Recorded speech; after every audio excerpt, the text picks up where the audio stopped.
you handle it if I go there, baby? Will you? Oh, you okay? Oh. I'm gonna beat your ass. Come here. You okay? Down.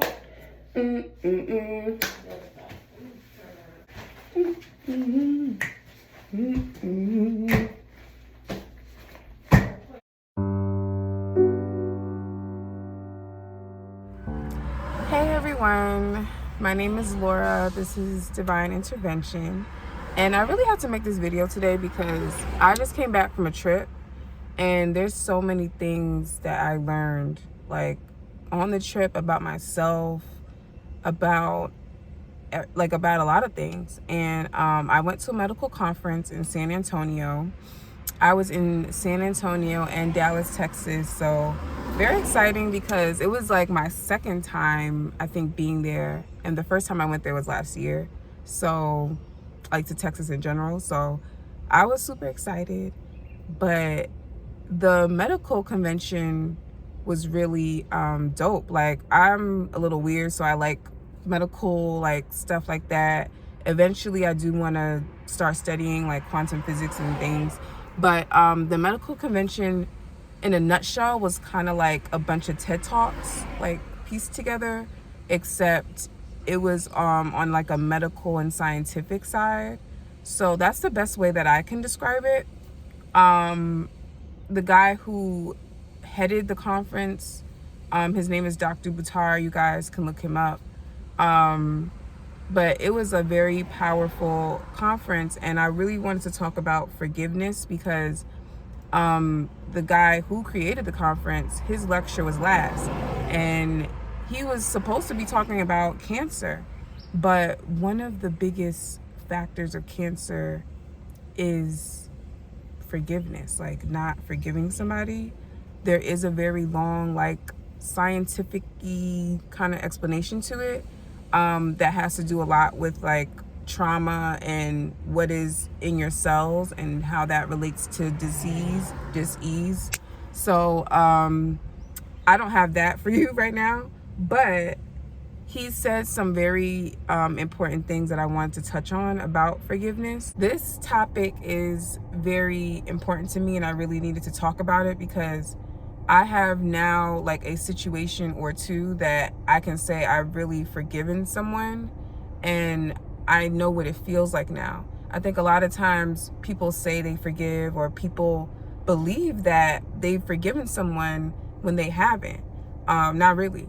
And later in my video, I will be talking about how you know if you've forgiven someone, because I think, like I just said, we think that we did, but we didn't. So when he was talking about forgiveness, and I wrote down some key points that he made, he said, forgive whoever you have a grudge with, so you don't have to carry that bag over your shoulder, because the situation or the conflict that you're in with that person is kind of like a bag over your shoulder that you continue to carry. And I feel like, just expanding on this point briefly, we carry so many things that don't really need to be carried and don't really need to be like in the forefront of our mind. And even to a point where like we're carrying things and we react to certain situations subconsciously because we're carrying certain burdens and what people did to us. So I really feel like that bag analogy, like bag lady, very important, because you don't want to be a bag lady in this life. Like, I already got enough bags and burdens I got to carry. I don't need to carry conflicts that don't matter, that happened years ago. So he said it was the biggest aspect of cancer. I feel like that's a fact. That's my opinion. That's his opinion. But he said one of the biggest aspects of cancer is not forgiving someone. And the most important thing that he said that I really want to talk about is, he said when you're looking for an apology, is something, you need something from that person. And in this society, like in the culture that I'm in, I'm a millennial.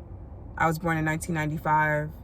And I'm saying that because like I feel like people in my generation and the generation below me play a lot of like games and mind games, and we participate in a lot of things that are detrimental to us.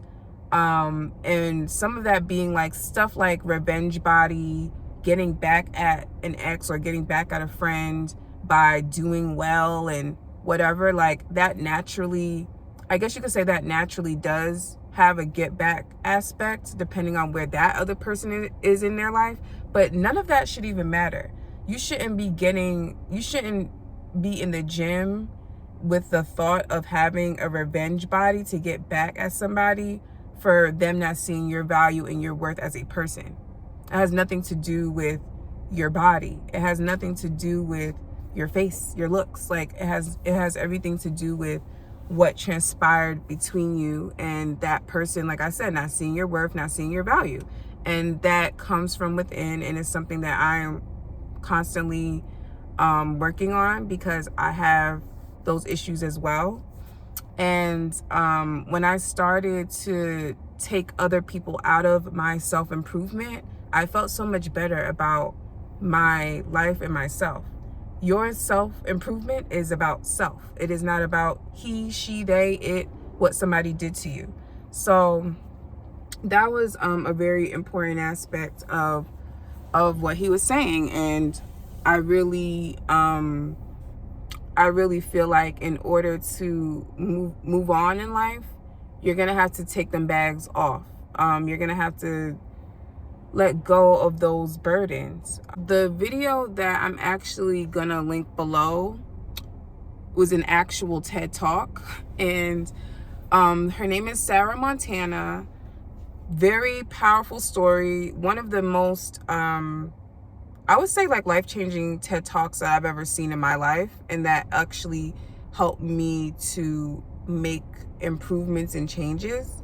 And that's really what like a lot of this self-help improvement stuff should be about. It should stick its landing. It shouldn't just be a bunch of like hoopla. So yeah, I loved her TED Talk because it was no BS, and she explained it in a way that's easy to understand. And person killed her parents, and I feel like if she could do it, then we could all do it. And she said she decided that this person was an individual and that she is an individual, and she decided that that was something she did not want to be a part of anymore.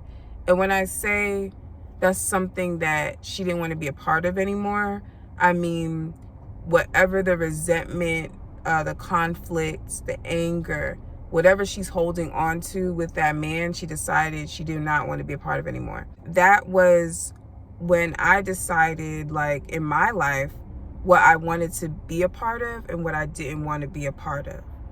And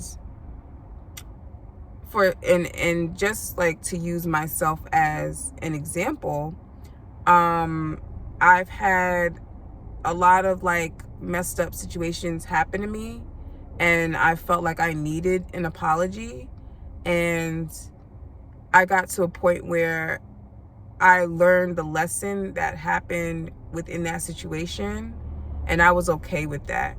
I was okay with letting it go, and I was okay with moving on and not needing something from that person. And I think that if we all get to a place where we could be okay and learn and move on, then that forgiveness will come easier, and we don't have to carry that burden of that person. I am still working through things in other situations that I still need to forgive. That brings me to something else that I wanted to touch on in this video, because when it comes to forgiveness, you can't forgive everybody else in the world and not forgive yourself. And I was in messed up situations, but it came to a point where I allowed certain things to transpire, and I was mad at myself. After I left the situation and after everything was said and done, I was really more so mad at myself and what I allowed to go on for so long. And using myself as an example, I was in a really, it was like a messed up relationship a couple years ago. And I realized that the person was using me. And I just didn't really want to like believe it or think about it, honestly, at first. I think it was just very complicated in general, and I'm not trying to make excuses. I was going through my own issues and things that didn't help, and he was as well. Like, when someone's life is completely turned upside down, they may or may not treat you the best way. So there were a lot of things that I put on myself that I was mad at myself at for allowing and for transpiring and happening. And with that situation, like, it just, once I left it just kept like playing over in my head, like, why would you do this? And I realized I was beating myself up. And it was hard for me to forgive him at first. Like, it was hard for me not to point the finger at him. Like, you did these things to me, you did this to me, but I made certain decisions that condone that. And while accountability is great and we should all take accountability, we should all have forgiveness for ourselves for being in certain situations and doing certain things that we know we shouldn't have been doing. And it was when I forgave myself and I was like, you know what, Laura, you were younger. You weren't as wise as you were now. You went through some things that, yeah, you dealt with that, but you got through it. And I gave myself the encouragement that I needed to like move forward. And then I was able to look at him more as a person and isolate the situation. And no, not make excuses for people, but just take things for what they are and see that some people are so damaged to the point where they can't even do what's right for themselves. So they definitely can't do what's right for you. And when I forgave myself, it was so much easier to forgive him and to move on from that situation mentally, because just because you left something physically doesn't mean you left mentally. And that's what's keeping a lot of us stuck in the past and in repeating cycles we don't need to repeat. And regarding my ex, I knew that I had forgiven him when we made contact again, and I didn't feel any malice or anything, honestly. Like, I felt nothing when we reconnected and we had a conversation about things and even became friends, you could say. Like, yeah, like, what happened between us, a lot transpired, but I was at a place where none of it even mattered anymore. So that's like, when you forgive someone, you'll know how you feel, and you'll know if you feel light about the situation, or if you feel like you still need an apology, or you feel like you need something from them, you feel like you want to get revenge. That's how you know that you didn't really forgive, and that the situation still bothers you. So that's basically, like, in a nutshell, like, what I want to say and what I wanted to bring to you guys, because I feel like we all need to move on. Like, I don't know why, I just feel in the spirit, like everybody, not everybody, but a lot of people do hold on to stuff. A lot of people are repeating the same mistakes in the same cycle. Yeah, in closing, because I'm trying to get this smoothie. I need my smoothie, my day started. In closing, all I wanted to say was that forgiveness, like, a lot of people will say some nice, frilly little things and, you know, can self-help and improve you to death about forgiveness. Like, people will say a lot of things that sound nice, but at the end of the day, you not forgiving is hurting you more than it's hurting the other person, and you're causing dis-ease in your body by harboring those nasty emotions and feelings about a situation that you need to work through and you need to see the lesson through. So forgive yourself, forgive others, and move on. And try to live as happy and as free as you can. When I think about living life and I think about my life now in the future, I also imagine my body being light, like my body being light of the burden of what happened in the past. So just visualize yourself being lighter and happier as well as you're going through this process. And that's all I want to say. Thank you guys for listening and coming to my channel. I filmed, like, this is probably going to be my real first video or second video. I filmed like 5 times and my mentor is like, girl, just post a video. So this is going to be posted, and I'm not a YouTube like professional yet, but I'm going to be. So thank you guys for coming. Thank you for stopping by, and you guys have the blah, blah, blah, and you guys have a good rest of your day.